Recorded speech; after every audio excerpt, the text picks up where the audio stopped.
કેશોદના સોનદા મરરાથી વાણી વિલાસ ફેલાવવાને બદલે કાનૂની કાર્યવાહી કરવા અપીલ કરી। તળાજા ભાવનગર ખાતે યોજાયેલ આહિર સમાજના સમૂહ લગ્નમાં ચારણ ગઢવી સમાજ વિશે અને આઈ સોનલમાં વિશે વાણી વિલાસ તળાજાના આહિર અગ્રણી ગીગાભાઈ ભમત દ્વારા કરવામાં આવતા ચારણ ગઢવી સમાજમાં ભારે રોષ ભભૂકી ઉઠ્યો છે। ઉપરાંત ચારણ ગઢવી લોક સાહિત્યના કલાકારો દ્વારા આક્રોશ ઠાલવવામાં આવે છે। ત્યારે આઈ સોનલમાની જન્મભૂમિ અને ચારણ ગઢવી સમાજની આસ્થાનું કેન્દ્ર મઢડા સોનલધામ ખાતેથી ગિરીશ આપા ગઢવીએ નિવેદન જાહેર કરી એક વ્યક્તિના કારણે કોઈ જ્ઞાતિ સમાજ સાથે વૈમનસ્ય ફેલાવવાને બદલે વાણી વિલાસ કરનાર વિરુદ્ધ કાયદાકીય માર્ગદર્શન હેઠળ કાનૂની કાર્યવાહી કરવાની અપીલ કરી હતી। વધુમાં જણાવ્યું હતું કે સોશિયલ મીડિયામાં આક્રોશ ઠાલવવામાં આવે છે તેને બદલે આગેવાનો એકઠા થઈ વાણી વિલાસ કરનાર વ્યક્તિ વિરુદ્ધ કાનૂની કાર્યવાહી કરવામાં આવે તેવી રજૂઆત અને માંગણી કરવામાં આવે છે।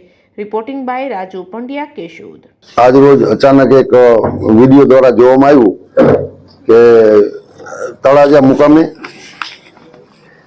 ગીગાભાઈ જીવાભાઈ ભમર એ વ્યક્તિ ચારણો વિશે બહુ જ બેહુદું બોલ્યા। એટલું બધું બોલ્યા, આપણા માતાજીનો વિષય લઈ સોનલમા વિશેની વાત મૂકી, એટલું નહીં પણ ચારણની દીકરીઓ માડી અને સમાજ એટલું ઘસાતું બોલ્યા કે જે સહન ન થઈ શકે સમાજને। સમાજ હું જોઉં છું સમાજમાં પણ ઘણો ઉશ્કેરાટ છે। તો એ બાબતે મારે સમાજને ખાસ વિનંતી, સમાજને ખાસ આ માધ્યમથી અહીં કહું છું કે ભાઈ ખરેખર આપણે આ વિષય ઉપર સોશિયલ મીડિયામાં ન જઈ, કોઈ સમાજને દોષારોપણ ન કરી, જે વ્યક્તિએ આવું કૃત્ય કર્યું છે એના માટે કાયદામાં શું જોગવાઈ છે એ વડીલો બધા તલસ્પર્શી ચર્ચા કરી અને આગળ પગલાં ભરે, થતી હોય તો ફરિયાદ કરે, આવેદનો આપણે જે થતું હોય કરશું, પણ શાંતિથી આપણે નિયમને આધીન થઈ આમાં આગળ વધશું એવી મારી નમ્ર સમાજને અપીલ છે। જય માતાજી।